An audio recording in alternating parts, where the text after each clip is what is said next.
যেটুকু প্রাপ্তবয়স্ক যেটুকু বলছে যেটুকুর জন্য এরকম সিন এরকম বহু সিন আগের সিনেমাগুলোতে ছিল, বাট তখন কিন্তু সার্টিফিকেশন সিস্টেম ছিল না, সেন্সর হয়ে গেলেই হয়ে যেত। বাচ্চা কাচ্চা নিয়েও দর্শক হলে যেত এবং হলে দেখার পরে হয়তো বলতো না এই একটা দুটা সিনের জন্য বাচ্চা নিয়ে আসা ঠিক হয়নি।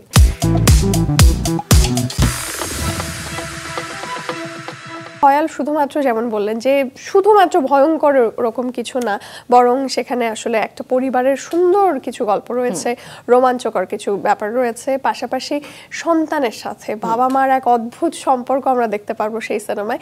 কেন মনে হয় যে এই সিনেমাটা দর্শকরা কতটা পছন্দ করবে? আমার কাছে মনে হয় যে দর্শকরা যদি আসলে দেখে তাদের অবশ্যই ভালো লাগবে, কারণ নিজেদেরকে রিলেট করতে পারবে। ওইটা তো একটা শ্রেণী, একটা ক্লাসের গল্প। তো সেই শ্রেণীর যারা মানে ওই কাছাকাছি যারা যে মেন্টালিটি যারা আছেন তারা তো অবশ্যই রিলেট করবে যে আসলেই তো। কারণ হয় কি একটা ফ্যামিলিতে বাবা মেয়ে বা বাবা মায়ের সম্পর্কের বাইরে মানে যে বাইরে থেকে যখন ইম্পোজড হয় বিভিন্ন সমস্যা, তখন কিন্তু এই ফ্যামিলির সেই ভালো লাগাটা ভালোবাসাটা নানাভাবে বিঘ্নিত হয়।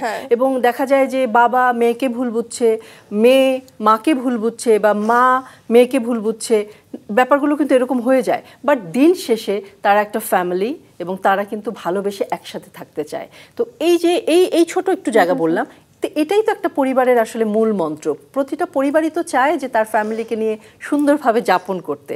তো আমাদের ভয়ালে সেই রকম গল্পই আছে। আমরা পত্রপত্রিকায় গত বছর পড়েছিলাম যে শুরুতে ভয়াল ছিল একটা ওয়েব সিরিজ, পরবর্তীতে বেশ বড় পরিসরে এখন বড় পর্দায় মুক্তি দেওয়া হচ্ছে। এর কারণ কি হতে পারে বলে আপনার মনে হয়? আমি মানে যতটুকু আমার কাছে মনে হয়েছে যে এটা প্রথমে যেইভাবে চিন্তা করে করতে গিয়েছিল যে হ্যাঁ মোটামুটি কিছু একটা দাঁড়াবে বা আচ্ছা ওয়েবের জন্য করছি, কিন্তু কাজটা শেষ হওয়ার পরে গান টান সব কিছু মিলিয়ে সবার কাছে মনে হলো যে না এটা আসলে সিনেমা হলে রিলিজ হওয়া উচিত এবং সবার দেখা উচিত। আর গানগুলো তো মানে অনেক খুব সুন্দর, হ্যাঁ খুব শ্রোতাপ্রিয় হয়েছে। তো ওই দৃষ্টিকোণ থেকে আসলে সবার মনে হয়েছে যে আর দিন শেষে হয় কি এটা একটা টাকা লগ্নি করা হয়, যদিও বিশাল বাজেট না, বাট যতটুকু বাজেট সে তো একটা টাকা লগ্নি করা। তো ওই টাকাটা ফেরত আনার আশা তো করতেই পারে প্রডিউসার, তাই না দিন শেষে। তো যে কারণেই মনে হয়েছে যে না দর্শকরাও দেখতে পাবে। হলগুলোতে আমরা অলরেডি 12টা বা 14টা এরকম হলের পেয়েছি।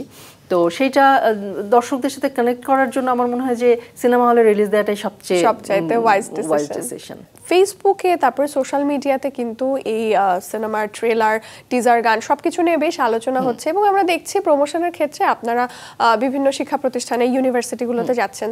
তারপরেও দর্শক সমালোচকদের একটা অংশ কিন্তু অনুযোগ করছে যে প্রচারণায় কোথাও একটা দৈন্যদশা আমরা দেখতে পাচ্ছি, যে মানে এত সুন্দর একটা গল্প হয়তো দেখবেন তারা, সেই জায়গা থেকে মানে রিমার্কেবল কোনো প্রমোশনাল স্টান্স নেই। এটা কেন? এর পেছনে এটা হয় কি আমাদের দেশে এটা একটা প্রবলেম বিশাল, যে আমাদের প্রথমত আমাদের বাজেট একটা সমস্যা। বাজেটটা আসলেই আমাদের মার্কেটটা এত ছোট যে এখানে বাজেট লগ্নি করাটা খুবই রিস্কি হয়ে যায়। সিনেমা হল নেই, সিনেমা হলের দর্শক খুব একটা আসে না, সেই জায়গা থেকে একটা রিস্ক হয়ে যায়।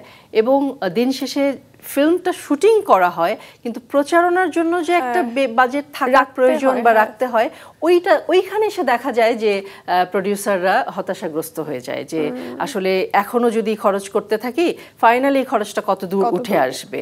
এখন আমাদের দেশ তো হয়ে গেছে যে একজন দুজন সুপারস্টার কেন্দ্রিক সিনেমা চলবে সিনেমা হলে।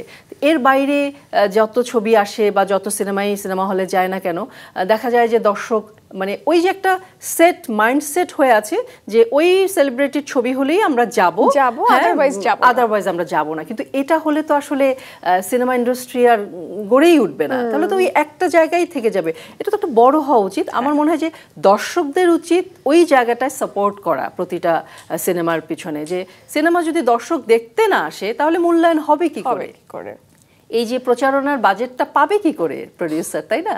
তো বাজেট পাওয়ার জন্য তো সিনেমা হলে যে দেখতে হবে ছবিটাকে, এবং দেখার পরে তখন বিচার করতে পারবে যে ওই বাজেটের ছবিটা যত ভালো হয়েছে এই কম বাজেটের ছবিটা কি তার চেয়ে খুব বেশি খারাপ হয়েছে।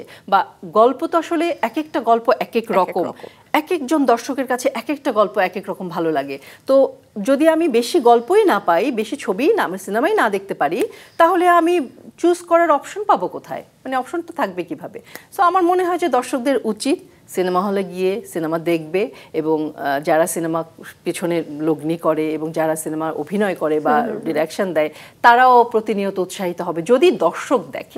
দর্শকের উপরে আসলে আর কিছু নেই। তবে অনেকে এমন অভিযোগও করছেন যে একটা নেগেটিভ মার্কেটিং বোধহয় করা হচ্ছে সার্টিফিকেশন বোর্ড আসার পর থেকে, যে এটা একটি প্রাপ্তবয়স্কদের সিনেমা, 18+ সিনেমা, এটা বলে দেখা যাচ্ছে যে ফ্যামিলি অডিয়েন্সকে অনেকটা দূরে করে দেওয়া হচ্ছে। এইটার ব্যাপারটা কি হচ্ছে, এটা একদিক থেকে পজিটিভ আরেক দিক থেকে নেগেটিভ। কিরকম, সার্টিফিকেশন বোর্ডে তো আসলে এই ছবি কিন্তু এর আগে হাজারটা হয়েছে, মানে এরকম যেটুকু প্রাপ্তবয়স্ক যেটুকু বলছে যেটুকুর জন্য এরকম সিন, এরকম বহু সিন আগের সিনেমাগুলোতে ছিল, বাট তখন কিন্তু সার্টিফিকেশন সিস্টেম ছিল না, সেন্সর হয়ে গেলেই হয়ে যেত।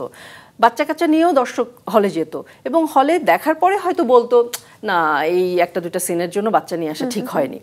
সেই জায়গা থেকে এইখানে সার্টিফিকেশন বোর্ড মনে করেছে যে যেহেতু একটা দুটো ভায়োলেন্সের সিন বা একটু অ্যাডাল্ট থাকতে পারে, সেই জায়গা থেকে যে ওকে আগে থেকে সাবধান করে দেয়া যে এটা অ্যাডাল্ট, মানে প্রাপ্তবয়স্ক ইয়ে থেকে। তো সেই জায়গা থেকে একদিকে পজিটিভ যে ওকে বাবা মা হয়তো দেখতে যাবে, হয়তো বাচ্চাদেরকে একেবারে যারা আন্ডার 18 বা তারা হয়তো দেখতে না যাওয়াটাই বেটার। কিছু ভায়োলেন্স আছে যেটা হয়তো মেন্টালি আপসেট করতে পারে বাচ্চাদেরকে, সেই জায়গা থেকে সার্টিফিকেশন বোর্ড মনে করেছে যে হ্যাঁ প্রাপ্তবয়স্ক। কিন্তু প্রাপ্তবয়স্ক মানে এই নয় যে এটাতে সবই প্রাপ্তবয়স্কদের জিনিসপত্র, নট লাইক দ্যাট। এটা যে বললাম, এটা প্রেম আছে, এখানে ভালোবাসা আছে, এখানে সামাজিক দায়বদ্ধতার গল্প আছে, এখানে প্রতিশোধ আছে, এখানে সবকিছু মিলিয়েই একটা সিচুয়েশন আছে, আসলে সবাই দেখার মতোই।